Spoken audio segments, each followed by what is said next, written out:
My name is Heather Mumm. My player name is Sapphire. So I'm going to talk about pistol rounds, save rounds, eco rounds, and why and when you should buy certain weapons, certain armor, and grenades. When you're a terrorist on pistol round, I'd suggest that at least 4 players on your team should have armor. Your opponents are going to have P2000s or Deagles on the counter-terrorist team, so having armor is going to help keep you alive for longer. However, I'd suggest that at least one player should have grenades. It's going to help allow you to have more versatile strats. A good grenade to have is a smoke grenade. You could smoke down in this middle area here, and this is going to help protect you from some Deagles waiting on the other side. You'll be able to get up the catwalk quickly. If you have a flash, it's going to help your team enter into the site.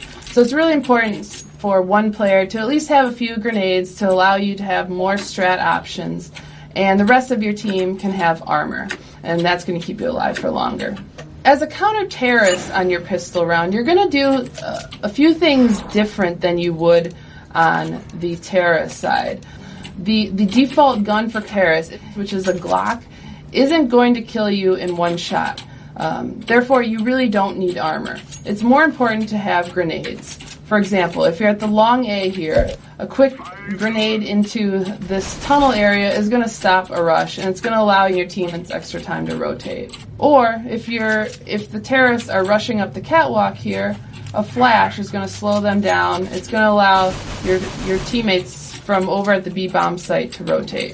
It's also great to have a kit, because pistol rounds can come down to really close 1v1 situations. You're not going to have much time to defuse. It's very important to have a kit. Both counter-terrorists and terrorists in Counter-Strike Go, there's the dual Berettas. In older versions of Counter-Strike, only the terrorists were able to buy this gun. It's actually a decent gun, and a lot of people make fun of it. Someone bought dualies and they're just messing around. But it's actually an accurate gun. The nice thing about it, it shoots incredibly rapidly compared to a Deagle, which you can't spam like this. So it's actually great for rushes. So if your opponent's rushing up here and you spot a lot of them, you can actually do some decent damage. You're not going to get the headshots like you do with a Deagle, which are one-shot kills similar to this, but you are able to spam, and you are able to do significant damage with these guns. If you lose the first round, you're going to be on round 2. You're not going to have a lot of money because you didn't win that round. So a lot of times it's good to either save completely, just essentially forfeit the round so you can gain money in the next round, or you can buy a Deagle. The Deagle is a pistol, but it's incredibly accurate. It's essentially like the AWP of pistols. You're going to get a lot of one-shot kills with this if your aim is on. So I'd really suggest that gun. It's only $800. It's enough that you're not wasting your money, but you still have a legitimate chance of winning that round. On Counter-Terrorist 2, if you win the round, it's also great to buy is the Mag 7. It's kind of a one-shot, one-kill. You're going to want to be close up to the players. It's not great at long range. It shoots multiple bullets at a time, as you can see here.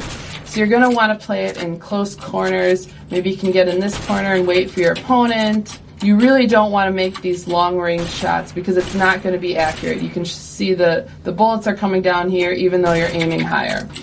Another second-round gun that's really great to buy is the FAMAS. It's very similar to the Galil. It has a different aspect, though, in that it has both a burst fire and an automatic mode. So the automatic mode is going to be great for close-range combat, while the burst fire is really good for long range. It's going to allow you to be a little more accurate. Automatic, it's great for spamming. So if your opponent's rushing at you, there's 5 men coming your way, it's good to just spam this, pull down to control the recoil. After the second round, even if you lost the first 2 rounds, terrorists are going to start buying AKs. A lot of counter-terrorists aren't going to buy guns yet. That's because they're going to stick with their SMGs, they're going to stick with their FAMASs or their pistols. So an AK gives you a legitimate shot at winning the round. It's essentially a headshot machine. It's also got a great chance of a one-shot, one-kill. It's a lot more accurate than any of the SMGs. So it's a great third-round weapon. It's also a great weapon for the rest of the match, essentially. The last thing I'll say about the economy system is when you're getting into gun rounds, which is usually round 3 and beyond, when both teams have a weapon, the AWP is a fantastic gun. It's incredibly accurate. It's great for long-range combat. It has a single scope and a dual scope. However, when you do get a kill with it, it's only $50 per kill, and it's also one of the most expensive guns. So you're not going to want to have many of these on your team. You're going to want 1 or 2 per team at most. The other guns you should have will be on a counter-terrorist team. You're going to want the M4, which it's going to give you slightly more money per kill, $300 compared to $50 with the AWP, but it's not as great for long-range combat. However, it's fantastic for stopping rushes. So if your opponent is rushing into the B-bomb site here, you can just strafe over, spray them down, or you can also do a tap maneuver.